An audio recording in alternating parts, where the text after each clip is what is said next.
Viewers আসসালামু আলাইকুম ওরহমতুল্লাহি আবরকাতু। ভিউয়ার্স, আম্রপালি আপনার আমের সাইজটা যখন গাছে আসবে, আমের সাইজটা কিন্তু মোটামুটি ইয়ে আর কি, মাংসতে বড়াটা মিডিয়াম, সেই হিসাবে আর মজা অতুলনীয়। এটার যে স্বাদ অতুলনীয়। সম্মানিত ভিউয়ার্স, এই আম্রপালি গাছ দেখেন, আমরা এই গাছ বেশি না, যদি আপনার বাড়িতে 10টা গাছ থাকে এনাফ। যে কোনো জায়গায় কিন্তু আম্রপালি হয়, এটা কিন্তু রোগবালাই খুব কম, কিন্তু যখন বোল্ডে আসে তখন একটু আপনার ইয়া দিতে হয়। এই যে দেখেন সম্মানিত ভিউয়ার্স, এই যে দেখেন আমাদের একটা গাছ কি পরিমাণ ফলন আল্লাহ পাক দিছে। চতুর্পাশ দেয় কিন্তু ঘাসটা কিন্তু বেশি বড় না। কিন্তু আপনার বড়া খায়া লাগালেও চলবে, কলবের লাগালেও চলবে, কিন্তু রূপালী গাছের আম স্বাদে কিন্তু অতুলনীয়। যে দেখেন প্রতিটা আমি কিন্তু, আর জায়গা কিন্তু কোনোটা কিন্তু বাদ নাই, প্রতিটা কন্ডায় কন্ডায় কন্ডায় কিন্তু আপনার আম আম আসলে এই বেশি না, 10টা গাছ থাকলেই বলি যে না। এই জন্য বলি যে চতুর্পাশের আমগুলি দেখলে বুঝতে পারবেন যে একটা ফ্যামিলির জন্য 10টা গাছ থাকলেই যথেষ্ট। এটা কষ্ট করে আপনার যদি 10টা গাছ লাগান, আপনার ওদের ভবিষ্যতে দেখা গেছে এই গাছ তো আর প্রতি বছরই লাগান লাগে না, 2টা লাগালেই যথেষ্ট। 1 বছর লাগাবেন, আজীবন দেখা গেছে ছেলে পেলেরা খাবে, আর আমার বাজার থেকে কেনা লাগবে না। ফরমালিন মুক্ত আম খাইতে হইলে আপনার এই আম্রপালি গাছ সবচেয়ে বেটার।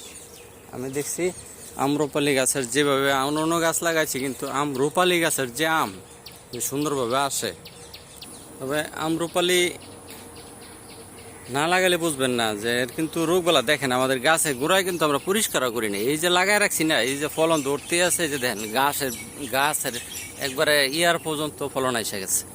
এই যে দেখেন আমরা কিন্তু এতে লোক সংখ্যার অভাবের কারণে এই যে দেখেন এই জঙ্গল হয়ে গেছি, জঙ্গলের ভিতরে দেখেন, এই যে দেখেন বুঝছেন, এই যে আম্রপালি আসলে পোকামাকড়ও ধরে না, খাইতে যেরকম টেস্ট। এই যে দেখেন মাটির গুঁড়া পর্যন্ত আম 2 একের জুল লাগেছে গা। এই জন্য বলি যে আপনারা লাগাইলে আম্রপালি লাগান, সহজ, আপনাদের পোকামাকড়ে খাবে না, পোকামাকড়ে সহজে অ্যাটাক করবে না। আমরা প্রতিটা আম এভাবে সুন্দর আর ধরবে পর্যাপ্ত পরিমাণ। সম্মানিত ভিউয়ার্স, আসলে রূপালি আম লাগাইতে বলি এই জন্যই, কারণ এর পোকামাকড় যে ধরে না বলতেছি, এটা অ্যাকচুয়ালি আপনার কিন্তু বিষ ছাড়া। দেখছেন তো গাছের গুঁড়া কীরকম ইয়ে হয়ে রয়েছে, আমাদের গাছ গোছ হয়ে রয়েছে, কিন্তু আমের কোনো কমতি নেই। আল্লাহ দিলে আম দিছে, আম একটু নষ্ট হয় না, কিন্তু আপনার যখন মুকুলটা আসে তখন কিন্তু একটা আমের বিষ পাওয়া যায়, যাতে মুকুলটা নষ্ট না করতে পোকামাকড়ে যখন মুকুলটা আসার সময় হলো মনে করেন মুকুলটা আসার সময় কিন্তু আপনারা অবশ্যই মেডিসিন দিবেন। মেডিসিন বলতে কি বীজ দিবেন আর কি, যেটা নাকি পোকা মরার লাইগা। তারপরে কিন্তু আর আপনার কোনো কাজ নেই। আপনি ওই আম ওই গাছের নিচে জঙ্গলে থাকলে সমস্যা নেই, আর আপনার আমের কোনো কমতি থাকবে না। বেশি না, শুধু 10টা গাছ লাগান বাড়িতে, এনাফ। তৃপ্তি সহকারে প্রতি সিজনে ইনশাল্লাহ আম খাবেন আল্লাহ যদি দেয়। আর দাম তো আর বেশি না, আপনারা চারা তো দেখা গেছে দাম বেশি না। দেখছেন ফলন আল্লাহ দিছি, একবার মাড়ি ফোন তো লেগে গেছি ফলনে আস্তে আস্তে।